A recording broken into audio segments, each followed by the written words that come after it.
Yuk, balik lagi di Berita Gulat WMF Wrestling. Ya udah lama gak bikin video. Aduh, sibuk terus guys, belum sempet bikin video ya. Jadi hari ini udah ada beberapa yang bisa kita bahas. Tapi sebelum itu, gila Jey Uso Intercontinental Champion. Matchnya oke, saya belum nonton full ya, baru nonton highlight doang. Gak akan dibahas juga sih, gak akan dibikin review atau segala macam. Cuman nanti saya coba nonton fullnya deh. Kayaknya seru deh buat ditonton. Soalnya lihat highlight itu kayak, wah oke juga nih match gitu.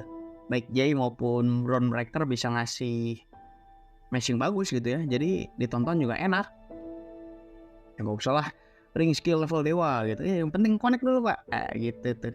Jay sama Braun sama-sama udah connect dan hasilnya matchnya bagus. Ya kalau misalkan disuruh pakai rating Meltzer gak usah lah. Percuma. Itu orang nggak relevan juga sebenarnya. Kalau misalkan mau disuruh rating, mungkin ngebantu buat sebagian teman-teman. Tapi ayolah. Dan kita bahas berita aja. Yuk. Berita pertama itu dari Alberto Del Rio sedang menganggur dia ya. Kenapa saya sebut menganggur? Karena dia lagi sibuk kesana kemari menjilat sana sini ya. Jadi di satu acara gitu dia jadi pernah bilang beberapa hal. Satu itu dia ditanyain soal komentarnya ya ke Tony Khan seperti apa. Dia sih bilang dia nggak tahu Tony Khan itu siapa. Dalam artian maksudnya dia itu orangnya seperti apa ya. Dia nggak tahu. Terus juga dia kan belum kenal juga sama Tony Khan, tapi bisa kali diajakin ngobrol bisnis. Ya, dalam artian, ayolah bawa AEW yuk, bawa saya lah gitu. Kayak gitu.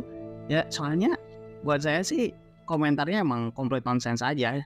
Karena kita semua udah tahu lah banyak berita yang dalam tanda kutip Alberto Del Rio gitu ya.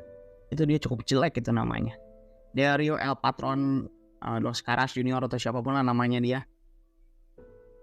Toh gimana ya kalau misalkan suruh komen soal dia, nggak ngerti juga. Itu sejak kejadian yang 2016 itu emang karir dia bener-bener hancur-hancurnya sih kalau kata saya.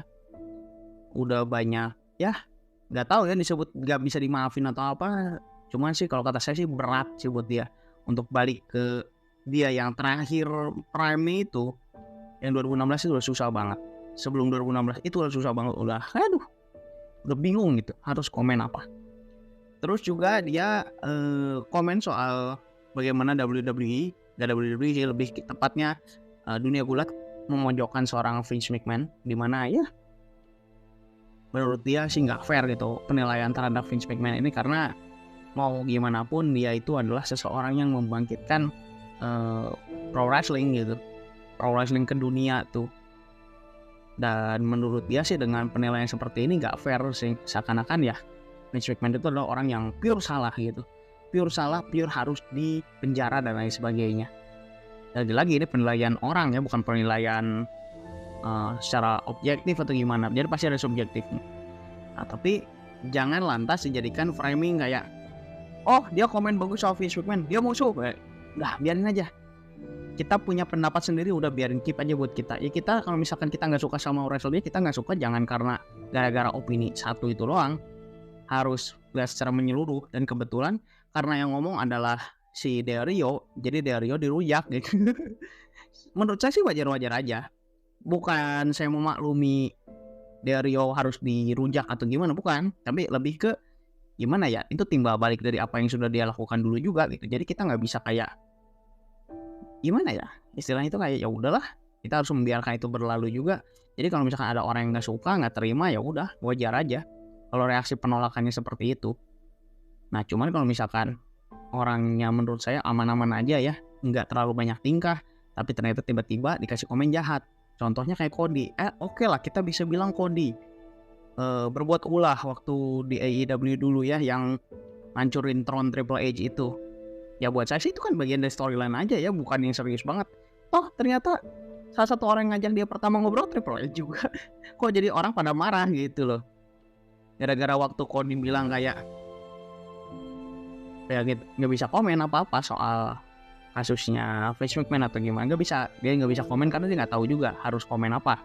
Yang nggak ngerti di framing seakan-akan Cody itu condong pro McMahon, kan menurut saya nggak banget.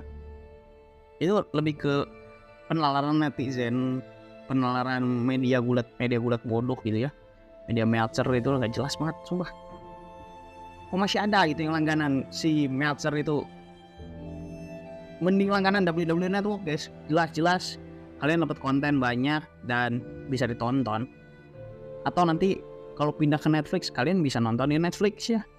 Nanti kita tunggu aja, mudah-mudahan sih beneran Netflixnya masuk ke Indonesia ya di Januari nanti gitu. Karena di laporan terakhirnya kan nggak semuanya dapat, cuma di beberapa negara tertentu aja. Tapi nanti kita tunggu aja klarifikasi lanjutannya seperti apa ya. Oke, ini berita kedua dari AEW. Itu ngomongin soal Tony Khan lagi-lagi, bahas streaming service dan lain sebagainya. Jawabannya adalah ya udah nanti dulu, tungguin aja. Ya dia sih kayak cuman bilang cuap-cuap kayak ya kita seneng gitu ya, kita udah partnership sama Warner Bros dari lama, terus juga kita udah punya konten di sini disebutin yang di US ya, yang penting-penting di US, dan itu sudah berjalan cukup lama. Dan ya dia pengen ya ngasih janjinya itu kayak nanti kita coba untuk ya tetap ngasih tayangan di tempat yang sama dalam waktu yang lama gitu. Dalam artinya ya mudah-mudahan sih bisa terus di Warner Bros ya. Dia sih bilangnya kayak gitu. Cuman apakah dia beneran AEW-nya bakal di Warner Bros, bakal stay di sana, nggak tahu juga. Ya kita nggak bisa komen soal ini karena emang nggak ada kabarnya. Jadi kalau misalkan teman-teman masih pada percaya berita-berita bullshit dari Dave Meltzer dan yang gitu-gitu, udahlah, tutup akun. Beneran mending tutup akun medsos, jual HP-nya. Karena buat saya itu berita complete nonsense karena nggak ada dasarnya. Jadi makanya waktu saya baca berita ternyata si Dave Meltzer ini nge-breakdown pokoknya keuntungan AEW itu segini. Di total ya sekitaran 200 juta lah US dollar dan lain sebagainya. Saya bukan masalah dapat kontraknya berapa, saya nggak peduli juga gitu. Tapi kalau misalkan dia mau nge-breakdown seperti itu, emang berita yang aslinya keluar seperti apa? Itu loh. Dia harus bisa menjawab itu, dan dia nggak bisa ngejawab. Bahkan dia nggak mau jawab juga. Jadi kan secara tidak langsung beritanya sebenarnya bodong-bodong juga gitu loh. Meskipun ya kalau misalkan kita pakai perbandingan gitu ya, kata saya yang beritanya si Andrew Zarian yang bilang ini mungkin dealnya sama seperti SmackDown sama Fox waktu itu 2019 karena WWE sudah punya kontrak di USA Network. Kemudian juga disambung sama Sean Ross Sapp yang bilang kalau kita nggak tahu, dari AEW sendiri sih nggak tahu ya, belum ada kepastian mau kemana, tapi emang udah mulai approach gitu ya, dan belum ada respon juga. Tapi kenapa tiba-tiba si Dave Meltzer itu kayak berani gitu nge-breakdown kontraknya segini guys, segini, nanti kemungkinan dapatnya segini, nanti kemudian dengan masuknya ini nanti bakal jadi begini lah. Dia sendiri aja beritanya dari mana kagak tahu juga pak. Nanti kalau misalkan di debang ya saya ketawa aja sih. Lagi pula sih sebenarnya udah dibang juga dari awal karena ya menurut Tony kan belum ada kejelasan juga gitu soal kontraknya seperti apa. Mungkin naik iya gitu ya, tapi kan kita nggak tahu juga. Dan yang bisa memberikan jawaban pasti soal itu hanya Tony Khan dan juga Warner Bros kalau misalkan jadi ya sama Warner Bros ya gitu guys. Oke, ini ada berita ketiga. Jadi mungkin teman-teman udah nonton SmackDown ya hari Sabtu kemarin waktu Indonesia, of course. Itu ada satu segmen yang goosebumps sekali, bagus, theatrical, di mana Cody Rhodes bertemu dengan Roman Reigns di stadion Bobby Dodd Stadium. Itu adalah markasnya Georgia Tech. Kalau misalkan kita track dari historinya ya, ini juga sebenarnya udah dijelasin di videonya, di video teatrikalnya, bahwa Bobby Dodd Stadium itu adalah markasnya Georgia Tech, yang mana itu adalah timnya Roman Reigns sebelum masuk ke WWE. Dalam artian kan dia sebelumnya itu NFL. Dan waktu di NFL ya dia masuk ke tim ini. Sementara Cody, kenapa ya? Karena dia warlock situlah kasarnya. Orang Georgia asli. Makanya dia kayak, ya ini kan kampung gua gitu. Kayak gitulah. Kalau Roman Reigns ya dulu gua gede di sini gitu. Kayak gitulah. Perdebatannya kurang lebih kayak gitu. Dan teman-teman udah bisa nonton sendirilah lengkapnya seperti apa. Teman-teman udah bisa tahu juga isi-isinya bagaimana gitu. Story-nya cukup menarik kok buat ditonton. Apalagi kalau di YouTube nyalain stable voice, wah udah stable volume itu udah langsung suaranya mantap sekali. Saya nggak bohong. Nah ini kata PW Insider, orang yang menangani si video ini ada dua. Yang secara langsung ya, jadi penanggung jawabnya itu ada dua. Pertama adalah Jeremy Borash. Jeremy Borash ini adalah senior director of Content and Development di NXT. Yang mana kalau teman-teman nggak tahu Jeremy Borash itu siapa, kalau misalkan teman-teman track ke tahun 2010-an, dia itu ring announcer-nya TNA. Yang cukup, menurut saya cukup ikonik suaranya, dan ya mantep banget lah. Waktu itu kan, waktu tahun berapa gitu ya, Exodus ya, mantan pegulat TNA pada ke WWE semua, meskipun mostly bukan jadi on-screen performer. Yang jadi on-screen performer tuh hitung jari lah, kayak Eric Young salah satunya. Bisa itu pada jadi produser. Dan satu lagi, the one and only, the wise man Paul Heyman, dia adalah orang yang terlibat sebagai penasehat. Jadi Paul Heyman kayak ngasih masukan, ini kayaknya begini. Nanti coba diarahkan buat si Cody sama Roman nanti bisa ngomong begini gitu. Eksekusi sama Jeremy Borash, dan hasilnya teman-teman bisa lihat seperti apa. Gila, keren banget. Oke, berita berikutnya itu dari NXT lagi. Gak ada lagi sih, karena tadi yang lagi itu si Jeremy Borash-nya yang adalah senior of content development di NXT ya.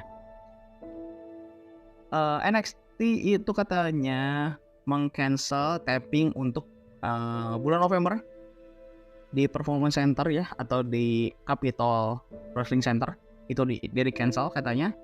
Nggak tahu alasannya apa, tapi kemungkinan ini ada bentrok dengan tour WWE ke Arab.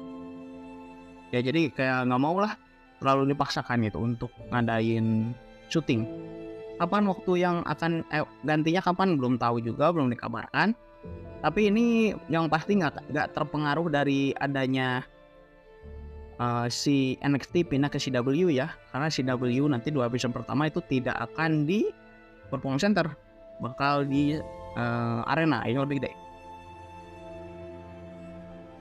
Oke, terus juga itu katanya sambungannya itu adalah ada kemungkinan level up ditutup, jadi tidak dilanjutkan show-nya yang mingguan itu yang ada di YouTube. Gak tahu gantinya seperti apa atau bagaimana kejelasannya, nanti kalau ada update saya coba cari tahu lagi ya. Oke, yang terakhir, dan yang terakhir juga sih, masih ada 2 lagi, yaitu Vince McMahon menggugat Netflix dan Bill Simmons sebagai executive producer, yang lebih tepatnya semua orang yang terlibat di docu-seriesnya Mr. McMahon. Jadi kan baru keluar tuh kemarin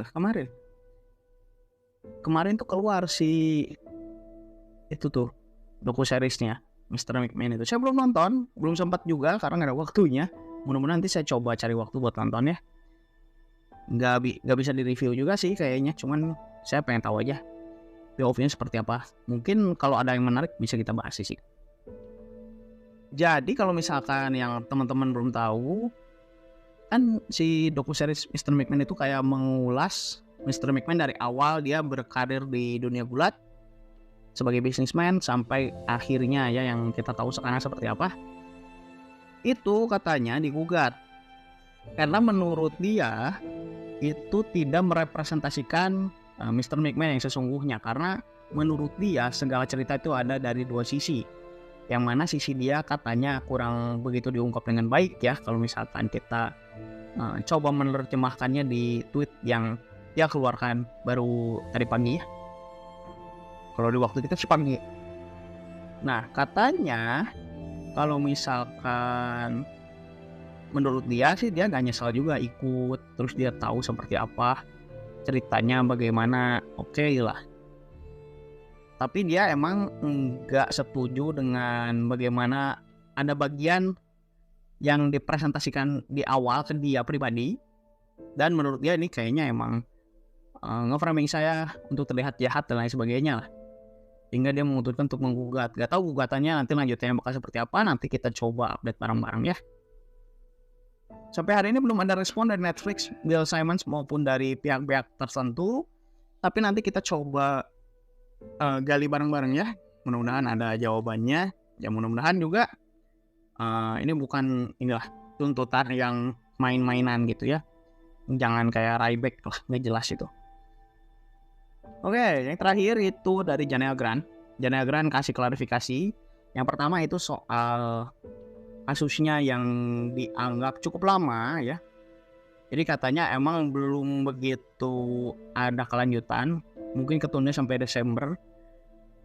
Ya menurut teman-teman sih ini kayak apain sih lama-lama kasus, tapi saya sih ngerti kenapa bisa lama, karena emang gimana ya, bisa dibilang ini bukan soal tuntutannya banyak, tapi ini sesuai dengan apa yang dikatakan sama representasinya dari Jana Agrani, yaitu pengacaranya ada Anu Kalis sama dari jubirnya yaitu Kendra Markov Lemi.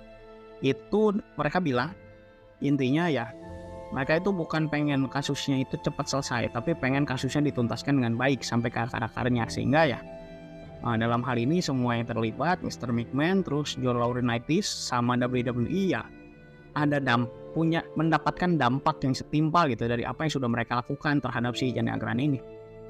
Yang mana saya setuju sih dengan hal itu, karena percuma guys kasus cepet-cepet tapi nggak kejawab tuntutannya. Udah mending kita ikutin aja alurnya seperti apa. Saya setuju juga dengan apa yang dibilang sama perwakilannya Jana Agrani itu, karena teman-teman oke lah bisa bilang kita nggak setuju Vince McMahon, Vince McMahon harus penjara dan sebagainya itu, tapi tolonglah kita juga harus bisa melihat gitu kalau segala sesuatu harus diputuskannya dengan pelan-pelan, harus adil, sehingga apa nanti ketika terjadi apa-apa, ketika ada sesuatu yang dirasa belum tuntas, kita bisa tuntaskan sebelum dituntaskan dengan cara yang tidak tuntas, ya gitulah intinya. Jadi ada yang masih ngeganjel ya, nah jangan seperti itu, apalagi ini kasusnya serius karena masuk ke hukum ya, ranah hukum, sehingga bahaya banget sih kalau misalkan gak dituntaskan dengan baik. Sama si Jana Agrani juga ditanya gitu soal bagaimana nanti keluarnya Mr. McMahon.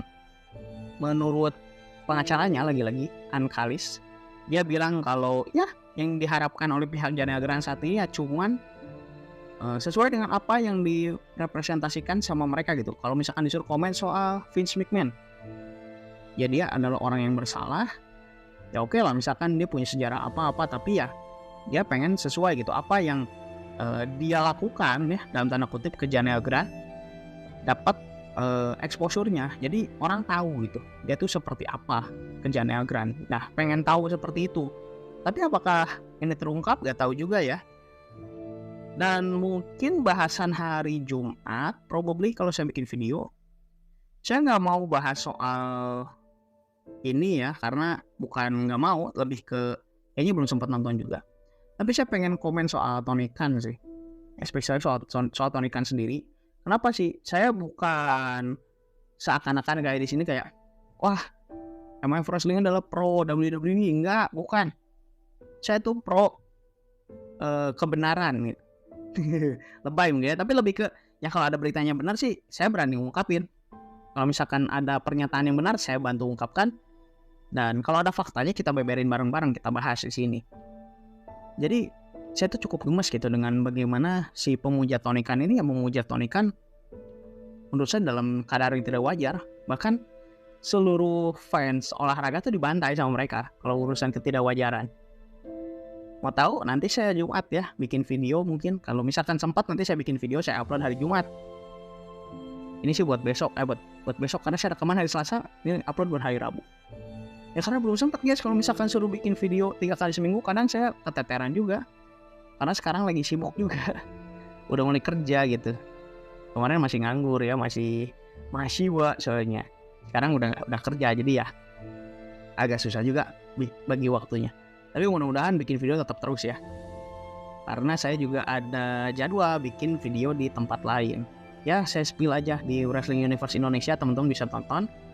Bahasan video pertama saya, episode pertama itu saya bahas soal rating Nielsen.